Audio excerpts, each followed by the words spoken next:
Assalamualaikum students, welcome back to my YouTube channel Study with Sufyan। हमने एक series start की हुई है पार्ट 2 बायोलॉजी की, जिसमें हम according to our scheme important chapters के शॉर्ट एंड लॉन्ग क्वेश्चंस को डिस्कस कर रहे हैं। इससे पहले हमने chapter 15, chapter 16, chapter 17 and chapter 21 इन चैप्टर्स को हमने डिस्कस कर लिया है। आज का जो हमारा चैप्टर है चैप्टर 24 एवोल्यूशन, इसको इंशाल्लाह आज हम डिस्कस करेंगे। और इसका जो पेयर है हमारा वो चैप्टर 17 के साथ है, जो कोऑर्डिनेशन एंड कंट्रोल। अगर हम इन दोनों चैप्टर्स को कंपेयर करें तो इसमें जो चैप्टर 17 है वो थोड़ा लेंथी चैप्टर है आप लोगों के पास, और जो चैप्टर 24 है ये आप लोगों के पास as compared to chapter 17 short और इजी है। इसमें जस्ट आपने वो कंसेप्ट बनाना है और कुछ इंपॉर्टेंट टर्म्स हैं, उन टर्म्स को याद रखना है, तो इंशाल्लाह आप लोगों का ये चैप्टर इजीली प्रिपेयर हो जाएगा। सो फर्स्ट ऑफ ऑल हमारे पास कुछ टर्म्स हैं रिलेटेड टू दिस चैप्टर, उसको हम देखते हैं। इसमें जो फर्स्ट आप लोगों के पास टर्म है, डेफिनेशन है, वो एवोल्यूशन। एवोल्यूशन आप लोगों के पास क्या होती है, जैसे कि इस चैप्टर का नेम ही एवोल्यूशन है, तो एवोल्यूशन क्या होगी आप लोगों के पास, a gradual change in a species over generation through genetic variation. One by one मैं आप लोगों को ये टर्म बताता हूँ, देन मैं फिर आप लोगों के पास जैसे नेक्स्ट स्लाइड में हम जाते जाएंगे, मैं आप लोगों को जहाँ पे ये टर्म्स आएंगे वहाँ पे मैं इसको ब्रीफली एक्सप्लेन करूंगा।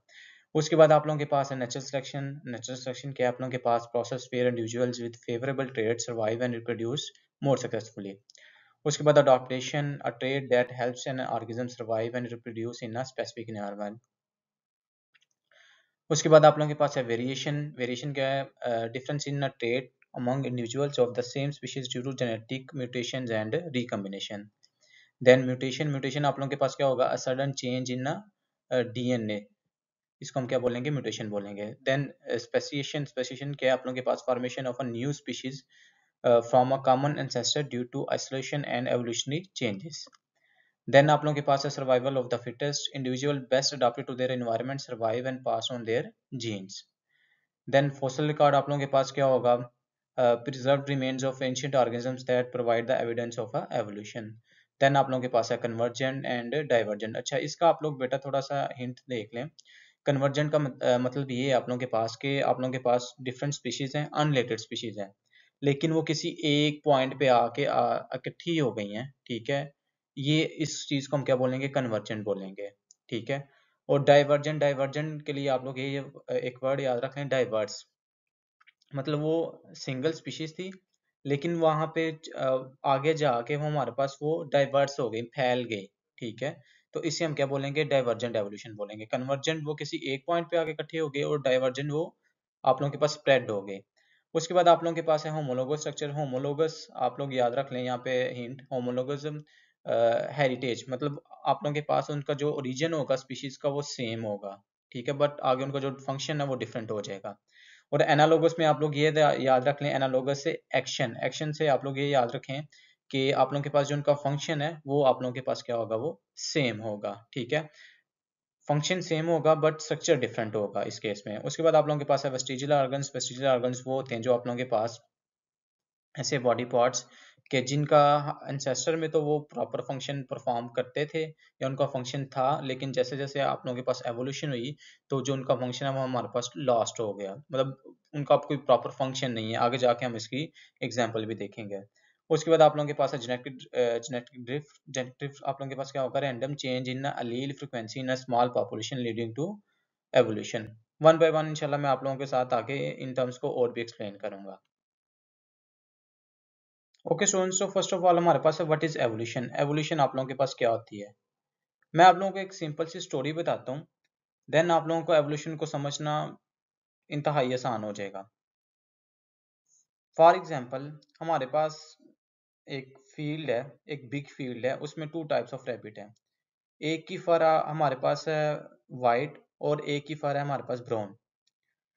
अब होगा क्या, जो ब्राउन फर वाले आप लोगों के पास रैबिट होंगे वो खुद को ब्लेंड कर लेंगे। ब्लेंड का मतलब क्या होता है कि इस तरह खुद को चेंज कर लेना कि उसको जज करना हमारे पास वो हार्ड और डिफिकल्ट हो, हार्डर टू सी, आप लोग ये वर्ड यूज कर सकते हैं, ठीक है। और आप लोगों के पास जो ऑन दी अदर हैंड जो आप लोगों के पास वाइट रैबिट होंगे या वाइट फर वाले जो रैबिट हैं आप लोगों के पास, वो इजियर टू स्पॉट, मतलब हम उसे हम उसे जज कर सकते हैं। अब होगा क्या यहाँ पे, जब कोई प्रीडेटर आएगा आप लोगों के पास, तो इन दोनों में से किसको जज करना उसके लिए आसान होगा? सिंपल, आप लोगों के पास जो वाइट फर वाले रैबिट हैं उनको जज करना, उन पे अटैक करना वो इजी होगा, उनको देखना। तो अब इससे रिजल्ट क्या निकलेगा? जैसे जैसे आप लोगों के पास जनरेशन्स पास होंगी, आप लोगों के पास जो वाइट फर वाले रैबिट हैं वो कम होते जाएंगे। क्यों? क्योंकि आप लोगों के पास जो ब्राउन फर वाले रैबिट हैं, उन्होंने खुद को इस तरह का अडाप्ट कर लिया एनवायरनमेंट में, ठीक है, उन खुद में एक चेंज ले आए, और जब वो चेंज लेके आए तो वो इन्वायरमेंट में बेटर आप लोगों के पास क्या हो गए, वो अडाप्टेड हो गए, और वो सरवाइव आप लोगों के पास वो करेंगे। But as compared to white fur, उन्होंने खुद को नेचर अपने इन्वायरमेंट के हिसाब से इस तरह अडाप्ट नहीं किया, जिसकी वजह से आप लोगों के पास जो वाइट फर रैबिट है उनकी जो तादाद है, उनकी अमाउंट है वो कम हो जाएगी। और आप लोगों के पास जैसे जैसे जनरेशन पास होंगी, तो उसमें आप लोगों के पास जो ब्राउन फर वाले रैबिट है वो आप लोगों के पास वो क्या होंगे, वो बेटर सर्वाइव टू इन्वायरमेंट, और उनकी अमाउंट भी आप लोगों के पास क्या होती जाएगी, टाइम टू टाइम ज्यादा होती जाएगी। इसी चीज का नाम बेटा एवोल्यूशन है। मैं अब डेफिनेशन रीड करता हूँ। Evolution is the gradual change in the characteristics of a organism our generation through process like natural selection, mutation, genetic drift and gene flow. अभी मैंने जो आप लोगों को रैबिट की एग्जांपल बताई है ना, अब आप लोग खुद यहाँ पे देख लें कि जो आप लोगों के पास ब्राउन फर वाले रैबिट थे वो नेचुरल सिलेक्शन हुई है, मतलब नेचर ने उनको सिलेक्ट कर लिया कि भाई ये आप लोगों के पास बेटर सरवाइव करेंगे इन्वायरमेंट में as compared to white fur rabbit. तो इसी चीज को हम क्या बोलते हैं बेटा, एवोल्यूशन बोलते हैं, ठीक है। और उसमें और भी आप लोगों के पास जो प्रोसेस है वो पार्टिसिपेट करते हैं, mutation, genetic drift and gene flow. इसको आगे जाके हम देखते हैं। तो इन सिंपल वर्ड आप लोगों के पास एवोल्यूशन क्या होगी कि टाइम टू टाइम आप लोगों के पास एक क्या है, वो चेंज आएगा आप लोगों के पास, ठीक है। उसे हम क्या बोलेंगे, एवोल्यूशन बोलेंगे। और वही स्पीशीज, वही ऑर्गेनिज्म आप लोगों के पास बेटर सरवाइव करेगा, जो आप लोगों के पास अकॉर्डिंग टू इन्वायरमेंट खुद को क्या कर ले, वो अडॉप्ट कर लेगा। नेक्स्ट है हमारे पास स्टूडेंट्स सीक्वेंस ऑफ एवोल्यूशन के, जो अब साइंस के अकॉर्डिंग हम कहते हैं ना कि जो हमारे पास ह्यूमन है वो बंदर से बना हुआ है, ये अकॉर्डिंग टू साइंस है, ठीक है। तो हमारे पास वो एवोल्यूशन किस तरह हुई, मतलब हम कहते हैं ना कि लाइफ आप लोगों के पास अर्थ पे वो किस तरह आई, तो उसका सीक्वेंस क्या होगा वो देख लें बेटा। और ये चीज बेटा जस्ट अकॉर्डिंग टू साइंस है, ठीक है। हमारा जो अपना इस्लामिक पॉइंट ऑफ व्यू है वो हजरत आदम अलैहिस्सलाम की औलाद हैं, ठीक है। और वहां से हमारा वो एक पूरा सीक्वेंस स्टार्ट हुआ। बट यहाँ पे जो मैं बातें करूंगा वो जस्ट अकॉर्डिंग टू साइंस और रिलेटेड टू साइंस, और बुक की हद तक होंगी वो बस। इसमें फर्स्ट ऑफ ऑल वो कह रहे हैं कि जी origin of life from prokaryotes. Prokaryotes आप लोगों ने टर्म पहले भी पढ़ी होगी, प्रोकैरियोट्स हम कैसे कहते हैं, बिफोर द न्यूक्लियस। तो जो हमारे पास जो फर्स्ट ऑर्गेनिज्म होंगे वो कौन होंगे, आप लोगों के पास प्रोकैरियोट्स होंगे। यहाँ से आप लोगों के पास जो है वो लाइफ क्या होगी, वो स्टार्ट होगी। देन वो प्रोकैरियोट्स आप लोगों के पास यूकैरियोटिक सेल में चेंज होंगे। आगे जाके हम ये दो हाइपोथेसिस पढ़ेंगे इसमें, एक एंडोसिम्बियोट है और सेकंड हमारे पास मेम्ब्रेन इन्वेजिनेशन है, ठीक है। उसको आगे जाके हम देखेंगे। देन जब यूकैरियोटिक सेल बन गया आप लोगों के पास, देन आप लोगों के पास वो मल्टीसेलुलर ऑर्गेनिजम्स बन गए, ठीक है। मल्टीसेलुलर और यूनिसेलुलर में क्या डिफरेंस है, यूनिसेलुलर जिसमें सिंगल सेल होगा, मल्टीसेलुलर आप लोगों के पास जिसमें आप लोगों के पास decompose of different types of cell और मिलियंस ऑफ सेल आप लोग उसे कह सकते हैं, ठीक है। उसे हम क्या बोलेंगे, मल्टी सेलुलर ऑर्गेनिजम्स बोलेंगे। उसके बाद आप लोगों के पास मल्टी सेलुलर ऑर्गेनिज्म के बाद जो लेवल आएगा, मेरीन लाइफ एवोल्यूशन होगी, ठीक है। First invertebrates, jellyfish, worms and later fish with backbones appear, ठीक है। उसके बाद फिर आप लोगों के पास कौन सा लेवल आएगा, ट्रांजिशन टू लैंड, मतलब अब आप लोगों के पास वाटर से वो कहाँ पे आ रहे हैं, ऑर्गेनिजम्स लैंड पे आ रहे हैं, ठीक है। लैंड के बाद फिर क्या होगा जी, rise of mammals and birds, ये लेवल आएगा आप लोगों के पास। और देन फिर आप लोगों के पास क्या होगा, ह्यूमन एवोल्यूशन होगी। तो ये अकॉर्डिंग टू साइंस अगेन, ये आप लोगों के पास क्या होगा, वो एक सीक्वेंस होगा, ठीक है। इस तरह आप लोगों के पास देखें बिल्कुल सिंपल से हम कहाँ पे आ गए, एक कम्प्लेक्स स्टेप पे, कम्प्लेक्स लेवल पे आ गए। ओके स्टूडेंट्स, यहाँ पे आप लोगों के पास एक निमोनिक है, ये जो सीक्वेंस है आप लोग इसको इस तरह याद रख सकते हैं। Please eat more meat and rice but have health. Okay, so P से प्रोकैरियोट्स, प्रोकैरियोट्स किस में चेंज हो जाएंगे, मतलब आगे आप लोगों के पास वो मॉडिफाई हो गए या एवोल्यूशन हुई उनकी यूकैरियोट्स में, यूकैरियोट्स के बाद आप लोगों के पास मल्टीसेलुलर ऑर्गेनिजम्स का लेवल आएगा। देन आप लोगों के पास मेरीन, मेरीन से फिर आप लोगों के पास एम्फीबियंस, एम्फीबियंस से फिर आप लोगों के पास रेप्टाइल्स, रेप्टाइल्स के बाद फिर बर्ड्स, और बर्ड्स के बाद फिर आप लोगों के पास ह्यूमंस, या आप लोग क्या कह सकते हैं, मैमल्स कह सकते हैं। यहाँ पे एक फन फैक्ट है, एवोल्यूशन इज स्टिल गोइंग, मतलब आप लोगों के पास एवोल्यूशन अभी भी हो रही है। Organisms continue to adopt to changing environment. Next है आप लोगों के पास बेटा difference between theory of special creation and theory of evolution. एक आप लोगों के पास बेटा जो थ्योरी है वो बेस्ड करती है आप लोगों के पास डिवाइन पावर, ठीक है, कि जैसे हम कहते हैं ना कि ये जो हमारे पास पूरी अर्थ पे हमारे पास जो पूरी कायनात है, पूरी लाइफ है, वो हमारे पास खुदा ने, गॉड, अल्लाह ने बनाई, ठीक है, तो इसे हम क्या कहते हैं, थ्योरी ऑफ स्पेशल क्रिएशन बोलते हैं।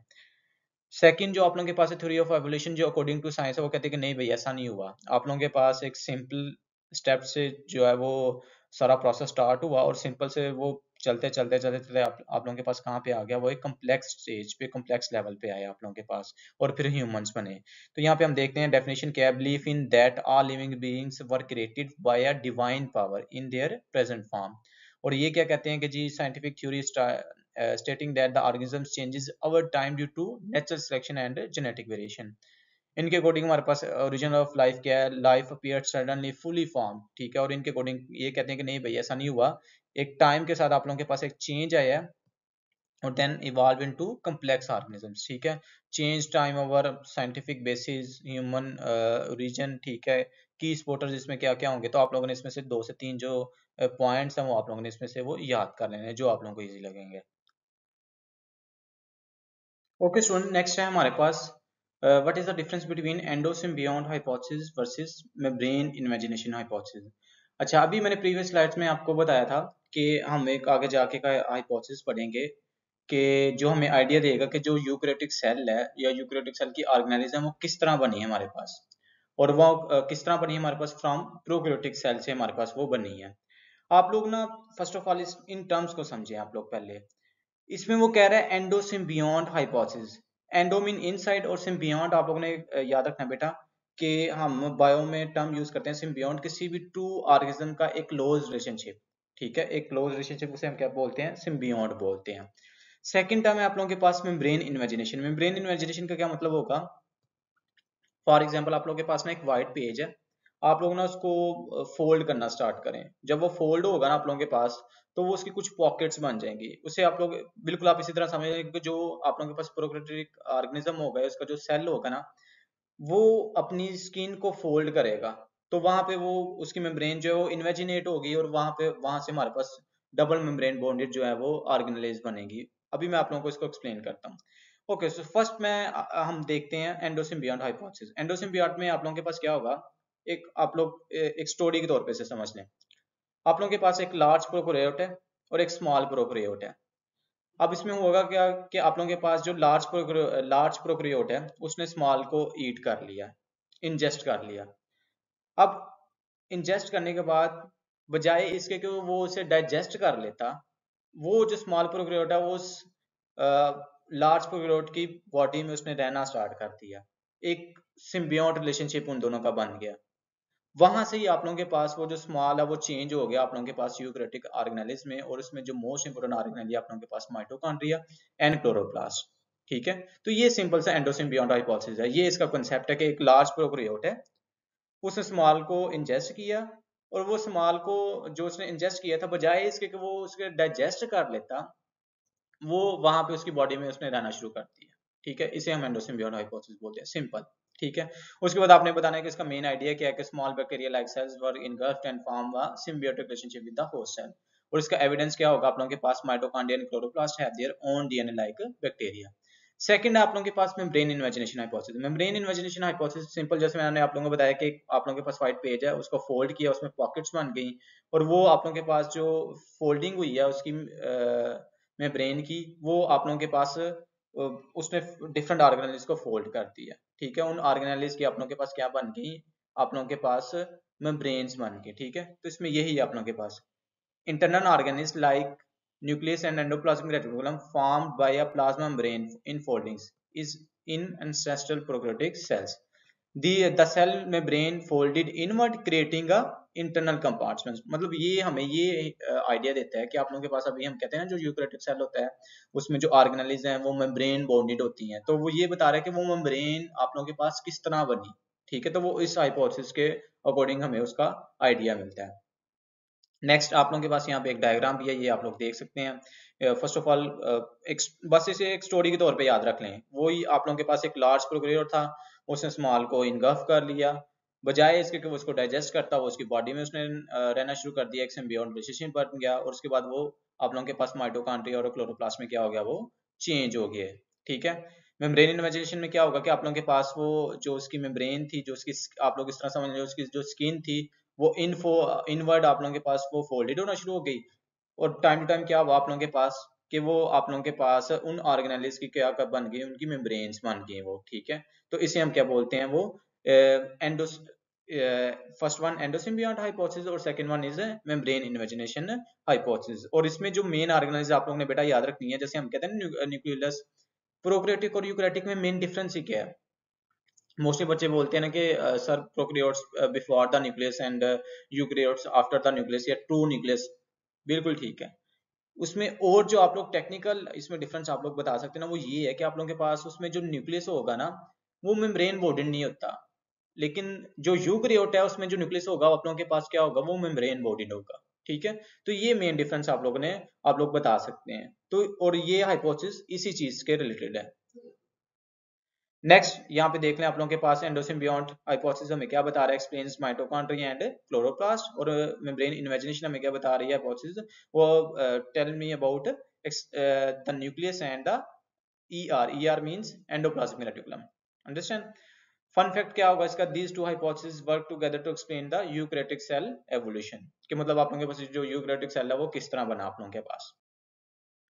नेक्स्ट है आप लोगों के पास what are hydrothermal vents. Hydrothermal vents आप लोगों के पास क्या है, origin of life may begin deep in the ocean in the underwater hot springs called hydrothermal vents। आप लोगों के पास ये डीप वाटर में ना आप लोगों के पास हॉट स्प्रिंग्स जैसे हम क्या बोल रहे हैं, हाइड्रोथर्मल वेंट्स का नाम दे रहे हैं।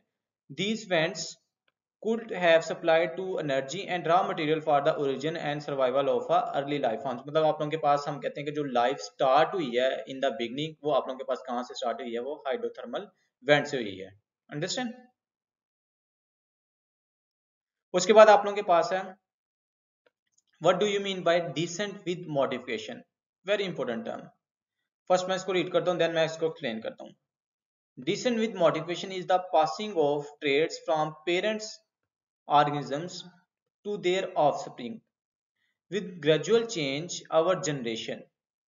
okay, this concept is central to Charles Darwin theory of evolution, explaining how species evolve over time due to genetic variations and natural selection।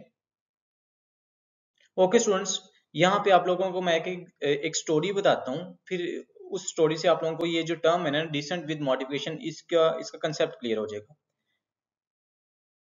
For example आप लोगों के पास ना एक एरिया, एक लार्ज एरिया, एक आइसलैंड है, वहां पे ना आप लोगों के पास बर्ड्स हैं, डिफरेंट आप लोगों के पास ना एक स्पीशीज है बर्ड्स की।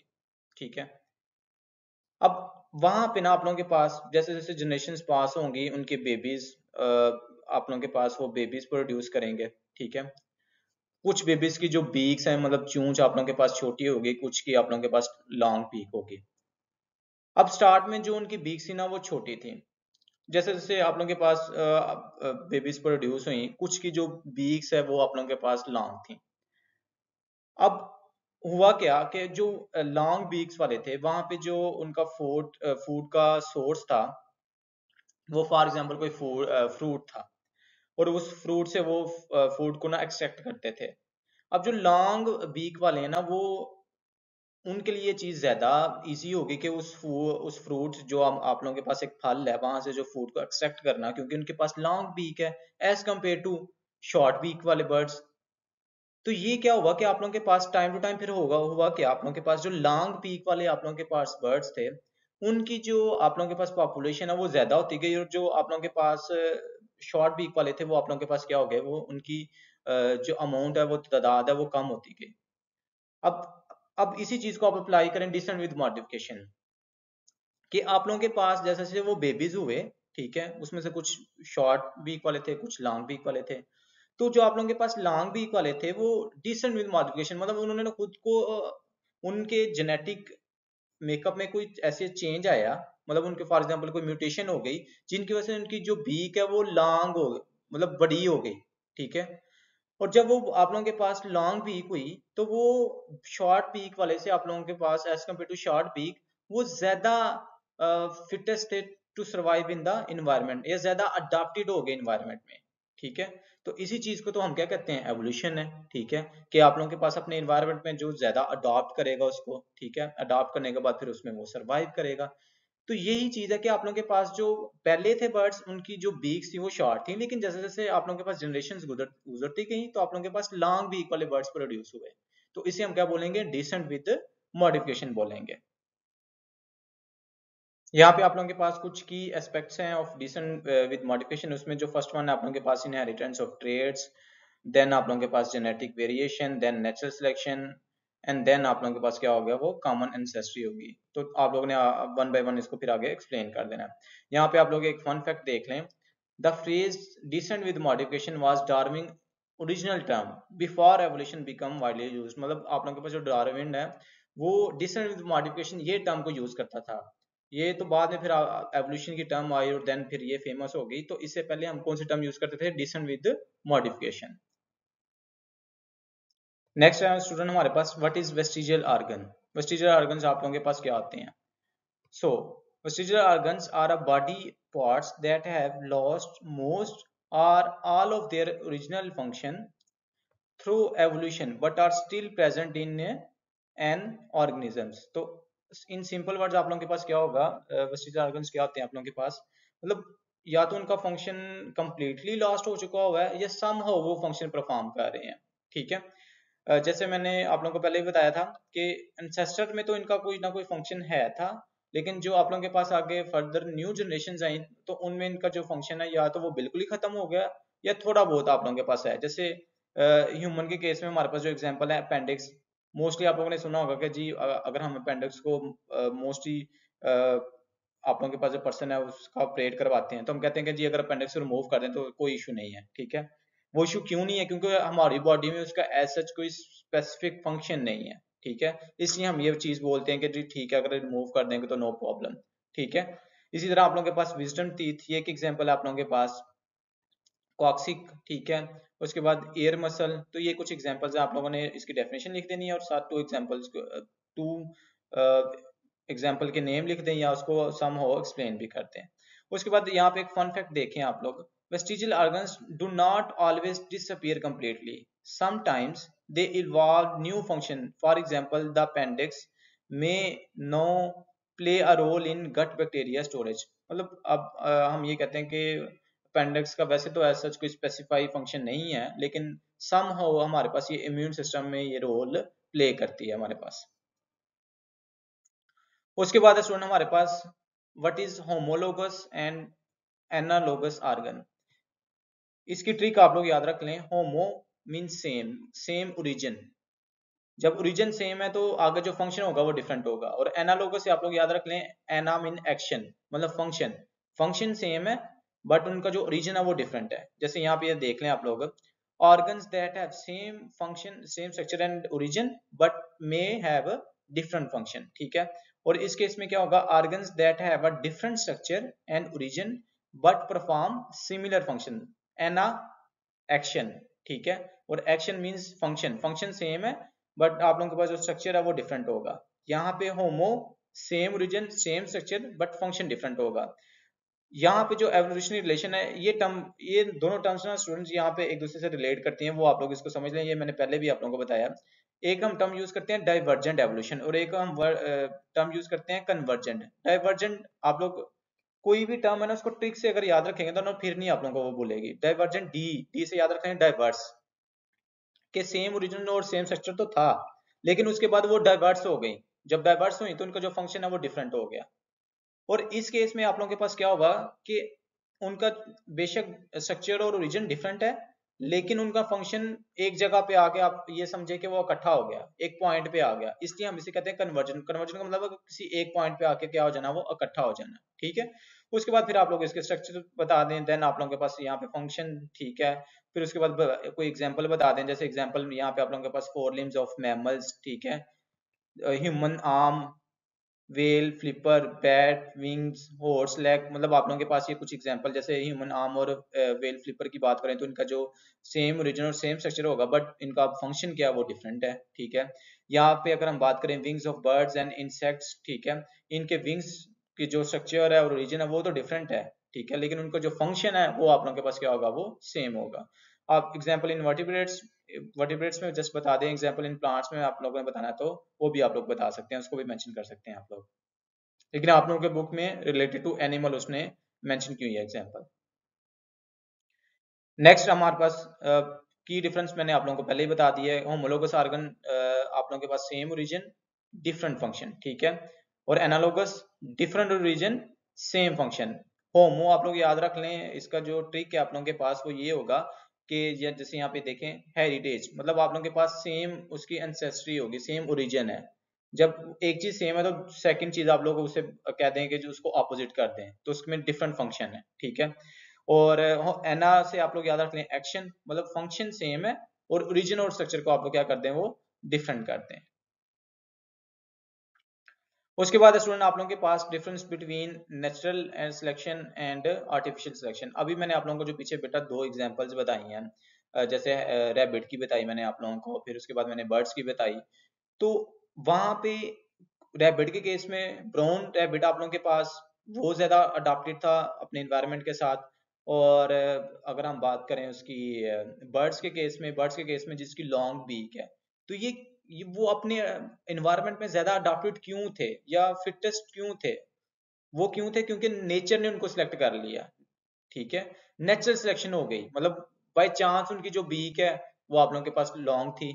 इसी तरह आप लोगों के पास जो रैबिट के केस में उनकी जो फर थी वो ब्राउन थी, तो नेचुरल सिलेक्शन हो गई उसमें। इसमें किसी ह्यूमन का रोल नहीं है कि उसकी जो बीक है वो लॉन्ग कर दें या शॉर्ट कर दें या उसकी फर को ब्राउन या वाइट कर दें, तो नेचर की बाय नेचर उनमें ये चेंज आया और जिसकी वजह से वो क्या हो गए, वो आप लोगों के पास इन्वायरमेंट में ज्यादा अडॉप्टेड हो गए, ठीक है। तो नेचुरल सिलेक्शन क्या होगी, process where nature select trait that help survival, मतलब नेचर ने इस चीज को सिलेक्ट करना है, ह्यूमन का इसमें कोई रोल नहीं है। लेकिन आर्टिफिशियल सिलेक्शन में क्या होगा, process where human selected breed for a desired trait, मतलब ह्यूमन खुद सेलेक्ट करेगा कि मुझे कौन से ट्रेड चाहिए, ठीक है। उसके बाद इसमें ड्राइविंग फोर्स आप लोगों के पास क्या होगी, इसमें इन्वायरमेंट, जैसे प्रेडेटर्स, क्लाइमेट, कंपटीशन, जैसे रैबिट के केस में हमने बात की थी ना, वहां पे हम कह सकते हैं प्रीडेटर्स, मतलब वहां पे वाइट वाले जो है वो आप लोगों के पास उनकी टाइम टू टाइम अमाउंट कम होती जाएगी, क्योंकि वो उनका जो प्रे है, उनका शिकार है वो ज्यादा होगा, लेकिन जो ब्राउन वाले हैं वो कम होगा, ठीक है। इस केस में जो ड्राइविंग फोर्स होगी आप लोगों के पास वो क्या होगी, वो ह्यूमंस होंगे, ठीक है। उसके बाद इसका पर्पस क्या है, survival and adaptation, specific trade for human benefit and speed, diversity, example, ये आप लोगों ने इसका ये टेबल कर लेना है। उसके बाद यहाँ पे मैंने कुछ पॉइंट्स लिखे हुए हैं, आप लोग ना इन पॉइंट्स को वन बाय वन पकड़ के आप लोग इसको एक्सप्लेन कर सकते हैं, और ये this question is very important for long question. अगर ये लॉन्ग आएगा तो आप लोगों ने इस तरह इसकी हेडिंग्स बनानी है, और देन यहाँ से भी आप लोग हेडिंग ले सकते हैं, जैसे for example nature decide, adaptation over time, traits improve, survival, unpredictable changes result in evolution, environment is key. और आर्टिफिशियल सिलेक्शन में कौन कौन से पॉइंट्स हैं, जैसे human decide, unique trade chosen, man made breeding, accelerated process, not always for survival, specific purpose like milk production, fur color, ठीक है। और इसकी ट्रिक क्या होगी, नेचुरल, ये तो सिंपल आप लोगों के पास नेचर डिसाइड करेगा और आर्टिफिशियल में ह्यूमन डिसाइड करेंगे उसको। उसके बाद स्टूडेंट्स हमारे पास Darwinism versus new Darwinism. Darwinism आप लोगों के पास क्या होगा, original theory of evolution proposed by Charles Darwin based on a natural selection, ठीक है। की कंसेप्ट इसका क्या होगा, survival of the fittest through natural selection, ठीक है। लेकिन न्यू डार्विनिज्म में जस्ट आप लोगों ने क्या करना है कि उस जो नेचुरल थ्योरी थी आप लोगों के पास, ठीक है, उसमें आप लोगों ने कुछ चीजें ऐड कर देनी है, जैसे that incorporates genetics, mutation, molecular biology, तो वो आप लोगों के पास क्या बन जाएगा, न्यू डार्विनिज्म आप लोगों के पास बन जाएगा, ठीक है। उसमें फिर आप लोग बता दें इसका रोल ऑफ म्यूटेशंस क्या है, देन हेरिडिटी एक्सप्लेनेशन, एग्जांपल क्या हो गए, ठीक है। डार्विनिज्म, यहाँ पे की कंसेप्ट निमोनिक क्या होगा आप लोगों के पास, नेचुरल सिलेक्शन ओनली, ठीक है, according to Darwinism natural selection only, but in case of new Darwinism natural selection plus genetics, मतलब जेनेटिक्स का भी इसमें क्या होगा, वो रोल होगा। ओके स्टूडेंट, उसके बाद यहाँ पे आप लोग एक पहले टर्म को समझ लें, देन आप लोगों को जो नेक्स्ट क्वेश्चन है उनकी समझ आएगी। जीन वर्सेस अलील, जीन और अलील में डिफरेंस क्या होता है आप लोगों के पास। अब जीन क्या होता है बेटा आप लोगों के पास, जीन आप लोगों के पास एक डीएनए पे एक स्पेसिफिक पोर्शन है जो एक स्पेसिफिक प्रोटीन को कोड करता है, ठीक है, और उसमें आप लोगों को पता है जो नाइट्रोजनस स्पेसीज होती हैं हमारे पास, ठीक है, और उसमें आप लोगों ने एक टर्म पढ़ी होगी जेनेटिक कोडान्स, कोडान्स होते हैं जो स्पेसिफिक प्रोटीन को कोड करते हैं, जो हमारे पास 3 का एक सेट होता है।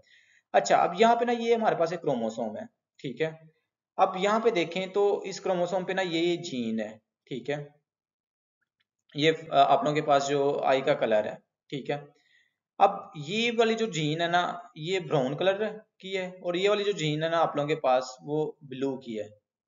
अब अलील किसे कहते हैं, अलील हम कहते हैं कि जीन का आप लोगों के पास एक अल्टरनेटिव पार्टनर है, दोनों आई कलर की जीन है, लेकिन इसका जो अल्टरनेटिव पार्टनर होगा उसे हम क्या बोलेंगे बेटा, अलील बोलेंगे, ठीक है, और इन दोनों में से वो एक्सप्रेस होगा जो डोमिनेंट होगा। डोमिनेंट और रिसेसिव का भी एक अलग आप लोगों के पास पूरा एक कंसेप्ट है, ठीक है, वो इंशाल्लाह नेक्स्ट वीडियोस में हम जब टॉपिक आएगा तो उसको डिस्कस करेंगे। तो सिंपल जीन क्या है कि आप लोगों के पास क्रोमोसोम पे वो एक स्पेसिफिक पोर्शन जो प्रोटीन को कोड करेगा, और अलील क्या होगा कि उसका एक अल्टरनेटिव पार्टनर, उसे हम क्या बोलेंगे, अलील बोलेंगे।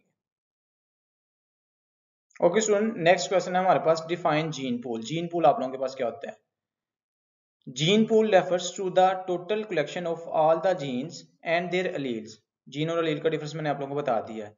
Present in a population at a given time, ठीक है, सिंपल वर्ड्स में क्या होगा आप लोगों के पास जीन पूल के, जीन पूल आप लोगों के पास कलेक्शन है ऑल जीन्स एंड अलील की present in a population at a given time, इसे हम लोग क्या बोलेंगे, जीन पूल बोलेंगे, ठीक है।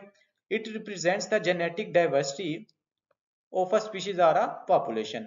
अब इसके की पॉइंट्स क्या है आप लोगों के पास, a large gene pool more genetic variation, मतलब जितना जीन पूल आप लोगों के पास लार्ज होगा उतने उसमें जो जेनेटिक वेरिएशन है वो क्या होंगे आप लोगों के पास ज्यादा होंगे। And higher chances of survival and adaptation, मतलब जितनी आप लोगों के पास उसमें जो वेरिएशन है ज्यादा आएगी उतना उनका ज्यादा चांस होगा कि वो सर्वाइव करें और खुद को अडॉप्ट करें। सेकंड आप लोगों के पास अ स्मॉल जीन पूल, जब स्मॉल जीन पूल होगा, जैसे ऊपर हमने बात की कि लार्ज जीन पूल है तो मोर जेनेटिक वेरिएशन है, स्मॉल के केस में क्या होगा, लेस वेरिएशन, ठीक है, high risk of genetic disorder and extinction. उसके बाद gene flow, mutations, natural selection and genetic drift influence the gene pool, मतलब ये जो आप लोगों के पास कुछ प्रोसेस हैं ये आप लोगों के पास क्या करते हैं, जीन पूल को इन्फ्लुएंस करते हैं, उस पर इफेक्ट करते हैं। For example, the human gene pool contains all the possible genes of traits like eye color, height, and blood type.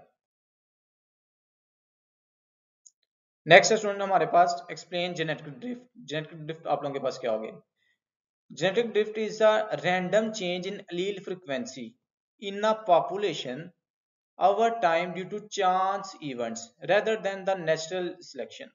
Okay student, सबसे पहले तो आप लोग ये समझ लें allele frequency हम किसे कहते हैं। हमारे पास ना मैं आप लोगों को एक सिंपल सी एग्जांपल देता हूँ, हमारे पास ना एक बटरफ्लाई है, उस बटरफ्लाई में ना हमारे पास उसके जो विंग्स हैं, एक रेड विंग है उसके पास और एक ब्लू विंग्स है, और मैं कहता हूँ कि मेरे पास ना टोटल 100 बटरफ्लाईज हैं, उसमें जो 70 अलील्स है ना वो रेड विंग्स के हैं, और जो 30 है ना वो मेरे पास ब्लू विंग्स के हैं। अब ये जो मैं 70 और 30 बोल रहा हूँ ये उसकी अलील फ्रिक्वेंसी है 100 में से। 70% उसकी जो अलील फ्रिक्वेंसी है वो रेड विंग्स की है, और जो 30% है उसे हम क्या बोलेंगे, वो ब्लू हम बोलेंगे ब्लू विंग्स की अलील फ्रिक्वेंसी है, ठीक है। अब जेनेटिक ड्रिफ्ट क्या होगा आप लोगों के पास, रैंडम चेंज आएगा उस अलील फ्रिक्वेंसी में, जैसे मैं अभी बात कर रहा था ना उसमें 70-30 है, तो मे बी एक ऐसा चेंज आया कि उसमें जो ब्लू वाली पहले 30 थी वो आप लोगों के पास 60 हो गई, और रेड वाली पहले 70 थी वो 40 हो गई, ठीक है। तो ये जो एक रैंडम चेंज आया, रैंडम का मतलब होता है बेतरतीब, मतलब जो एक रैंडम चेंज आया उसे हम क्या बोलेंगे, जेनेटिक ड्रिफ्ट बोलेंगे, ठीक है। इसके की पॉइंट्स आप लोगों के पास क्या है, कंप्लीटली रैंडम, मतलब आप लोगों के पास ये नहीं कि नेचर ने सेलेक्ट किया कि कौन, मतलब उसकी परसेंटेज कितनी होनी थी कितनी नहीं थी होनी, एक रैंडमली वो चेंज आ गया आप लोगों के पास। Affect small population more than larger one. आप लोगों के पास अगर कोई स्मॉल पॉपुलेशन है तो उसको वो ज्यादा इफेक्ट करेगी as compared to larger one. उसके बाद can lead to loss of genetic diversity, may cause certain alleles to disappear or become fixed। For example in 100%, वही जो मैंने आप लोगों को बात बताई कि 100% अगर फ्रिक्वेंसी है तो उसमें आप लोगों के पास अगर 70-30 है तो एक ऐसा चेंज आया कि मे बी एक उसमें जो एक अलील है वो वैसे ही डिसअपियर हो गया, उसमें 100 का 100 ही फॉर एग्जाम्पल वो आप लोगों के पास वो रेड विंग्स वाले हो गए। नेक्स्ट स्टूडेंट आप लोगों के पास डिफाइन म्यूटेशन। म्यूटेशन आप लोगों के पास क्या होती है? A mutation is a change in the DNA sequence that can occur naturally or due to external factors like radiations or chemical। अभी मैं जो आप लोगों को एक बात बता रहा था ना कि आप ये डीएनए और डीएनए पे आप लोगों के पास ये एक स्पेसिफिक पोर्शन है जिसे हम जीन बोलते हैं, और उस जीन में आप लोगों के पास फॉर एग्जांपल जैसे मैं कहता हूँ कि जी एक कोडान है, कोडान में यहाँ पे कह रहा हूँ जी यू सी और जी है, ठीक है। अब ये जो हमारे पास एक स्पेसिफिक पोर्शन है, हमारे पास जो एक स्पेसिफिक ये कोडान है, ये एक स्पेसिफिक प्रोटीन को कोड करेगा। अब होगा क्या कि इसमें ना एक सडन चेंज आ जाएगा।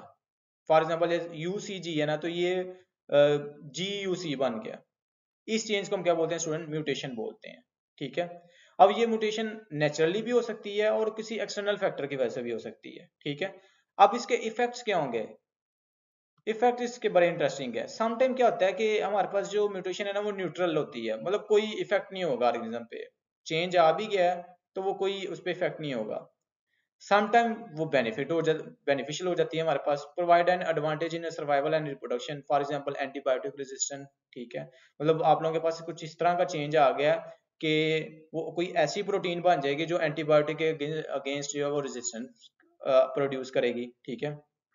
और समटाइम क्या होगा आप लोगों के पास वो हार्मफुल म्यूटेशन होगी, जैसे harm the organism genetic disorder like cystic fibrosis, मतलब आप लोगों के पास डिफरेंट डिजीज आप लोगों के पास वो कॉज कर सकती है। तो ये सिंपल था आप लोगों के पास म्यूटेशन। म्यूटेशन क्या होगी कि वो इसमें एक सडन चेंज आ जाएगा, और वो चेंज नेचुरली भी हो सकता है और किसी एक्सटर्नल फैक्टर की वजह से भी हो सकता है। अब वो जो म्यूटेशन हुई है उसके जो इफेक्ट्स हैं वो न्यूट्रल भी हो सकता है, मतलब कोई इफेक्ट नहीं होगा, बेनिफिट भी हो सकता है और इसका हार्म भी हो सकता है। नेक्स्ट है स्टूडेंट आप लोगों के पास define Hardy Weinberg theorem. Hardy Weinberg theorem क्या होता है आप लोगों के पास? The Hardy Weinberg theorem describes the genetic equilibrium in a population where allele frequencies मैंने आप लोगों को बता दिया क्या होता है, remain constant over generation assuming that certain conditions are met। It provides a mathematical framework for understanding how genetic variation is preserved in a population under ideal condition। ये आप लोगों की बुक में वो एक इक्वेशन भी लिखी हुई है कि उसका जो आंसर हमारे पास ऑलवेज वो 1 आए। तो इन सिंपल हार्डी-विनबर्ग थ्योरम क्या होता है बेटा आप लोगों के पास? वो ये है कि आप लोगों के पास एक एक स्पेसिफिक पॉपुलेशन में आप लोगों के पास जो अलील फ्रीक्वेंसीज हैं वो रिमेन कांस्टेंट रहे, मतलब जस्ट जनरेशन टू जनरेशन वो कांस्टेंट रहे, लेकिन ऐसा प्रैक्टिकली ऐसा पॉसिबल नहीं होता, ठीक है। लेकिन यहाँ पे कंडीशन है कि वो कांस्टेंट कब। ओके स्टूडेंट्स, यहाँ पे कुछ कंडीशंस हैं कि जो भी हमने बात की ना कि एक पॉपुलेशन में जो अलील फ्रिक्वेंसी है वो कांस्टेंट रहेगी, लेकिन वो कांस्टेंट कब रहेगी, उसके लिए उसने कुछ कंडीशंस दी हैं कि अगर ये कंडीशंस फुलफिल होंगी फिर वो अलील फ्रिक्वेंसी आप लोगों के पास कांस्टेंट रहेगी जनरेशन ओवर जनरेशन, अदरवाइज वो कांस्टेंट नहीं रहेगी। कौन कौन सी कंडीशन है? वो कह रहा है कि जी नो म्यूटेशन, मतलब उसमें म्यूटेशन ना हो। सेकंड है जी रैंडम मेटिंग हो, ठीक है, नॉन रैंडम ना हो। थर्ड है लार्ज पॉपुलेशन साइज हो, ठीक है। फोर्थ वन नो माइग्रेशन, मतलब उसमें से माइग्रेशन ना हो, मतलब कोई छोड़ के उस पॉपुलेशन को किसी और एरिया में ना जाए। उसके बाद है नो नेचुरल सिलेक्शन, मतलब आप लोगों के पास जो नेचुरल सिलेक्शन है वो ना हो, लेकिन ये सारी कंडीशंस प्रैक्टिकली आप लोगों के पास पॉसिबल नहीं है, ठीक है। इस तरह ये पॉसिबल नहीं है कि म्यूटेशन ना हो या नेचुरल सिलेक्शन ना हो, इसमें से कोई ना कोई पॉइंट आप लोगों के पास जरूर होगा, और जब जरूर होगा तो फिर आप लोगों के पास जो अलील फ्रिक्वेंसी है वो क्या हो जाएगी, आप लोगों के पास वो चेंज हो जाएगी। उसके बाद क्वेश्चन आप लोगों के पास डिफाइन स्पीशीज। स्पीशीज क्या होता है? Simple, species is a group of organisms that can interbreed and produce fertile offspring under the natural condition, ठीक है। They share common characteristics and capable of passing on genetic information through reproduction. जैसे for example हम बात करते हैं species, human के species की बात करते हैं, साइंटिफिक जिसका नेम है Homo sapiens. All humans can interbreed and produce fertile offsprings making them a single species. उसके बाद स्टूडेंट आप लोगों के पास differentiate between endangered threatened and extinct species. Endangered आप लोगों के पास क्या है, मतलब जो एक्सटिंक्ट होने के करीब है। थ्रेटन्ड आप लोगों के पास क्या होगी कि मतलब वो इंडेंजर्ड होने के करीब है। और एक्सटिंक्ट क्या होगी आप लोगों के पास जो मतलब बिल्कुल खत्म हो चुकी है। तो इन तीनों टर्म्स में आप लोग कंफ्यूज नहीं होना। इंडेंजर्ड क्या है, जो एक्सटिंक्ट होने के करीब है। थ्रेटन्ड क्या होगी, जो इंडेंजर्ड होने के करीब है। ठीक है, तो इसमें ये आप लोगों ने इसकी डेफिनेशंस कर लेनी है और साथ ही आप लोगों ने एक एक एग्जांपल इसकी कर लेनी है। उसके बाद यहाँ पे देख लें, जो मैंने आप लोगों को अभी बताया निमोनिक आप लोगों के पास क्या होगा, किस तरह आप लोग इसको याद रख सकते हैं। इंडेंजर्ड एंडिंग सून, ठीक है। थ्रेटन अंडर थ्रेट या नियर टू इंडेंजर्ड। और एक्सटिंक्ट क्या होगी आप लोगों के पास, अब जो आप लोगों के पास कंप्लीटली क्या हो गई हुई है, वो एक्सटिंक्ट हो गई हुई है, खत्म हो गई है, जैसे डायनासोर आप लोग इसमें एग्जांपल दे सकते हैं। नेक्स्ट क्वेश्चन है student, name any 4 species declared extinct इन पाकिस्तान।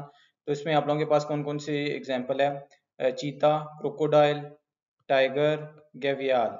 इसमें और भी एग्जांपल हैं, आप लोग वो भी ऐड कर सकते हैं। ओके स्टूडेंट्स, तो यहाँ तक हमारे पास जो इम्पोर्टेंट शॉर्ट और इम्पोर्टेंट टॉपिक्स थे उनको हमने कवर कर लिया, कंप्लीट कर लिया। अब हम बात करते हैं इम्पोर्टेंट लॉन्ग क्वेश्चंस की। और इंशाल्लाह आप लोगों के पास इन्हीं इम्पोर्टेंट लॉन्ग में से आप लोगों का जो बोर्ड का लॉन्ग क्वेश्चन है वो कवर हो जाएगा। सो फर्स्ट क्वेश्चन है आप लोगों के पास, evolution of eukaryotes from prokaryotes. कि आप लोगों के पास जो यूकैरियोट्स की प्रोकैरियोट्स से किस तरह एवोल्यूशन हुई। इसमें जो 2 हाइपोथेसिस अभी ब्रीफली मैंने आप लोगों को एक्सप्लेन किए कि membrane imagination and second one is the endosymbiont, तो वो आप लोगों ने इसमें बताने हैं। सेकंड वन है आप लोगों के पास थ्योरी ऑफ नेचुरल सिलेक्शन, ठीक है। इसमें जो 2 पॉइंट्स आप लोगों ने आगे एक्सप्लेन करने हैं, it is very important, decision with modification and second one is natural selection and adaptation.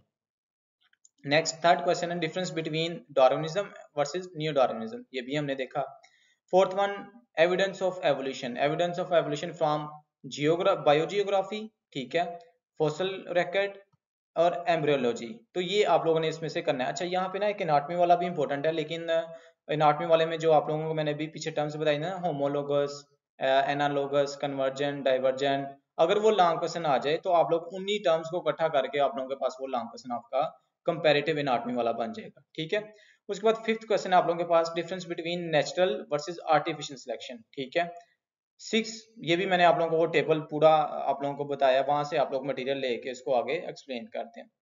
6 है फैक्टर्स अफेक्टिंग जीन फ्रीक्वेंसी, मतलब कौन से 4 फैक्टर्स आप लोगों के बुक में दिए हुए हैं वो आप लोगों ने कर लेने हैं। और लास्ट क्वेश्चन है preservation of endangered species, very important, मतलब हम इंडेंजर्ड स्पीशीज को किस तरह प्रिजर्व कर सकते हैं। तो स्टूडेंट्स यहाँ पे हमारा जो लेक्चर है वो कंप्लीट हुआ। होपफुली आप लोगों को सारी चीज़ों की समझ आई होगी। अगर किसी चीज़ में आप लोगों का कोई डाउट है तो आप लोग मुझे कमेंट सेक्शन में कमेंट करके पूछ सकते हैं। स्टे ब्लेस्ड, अल्लाह हाफिज़।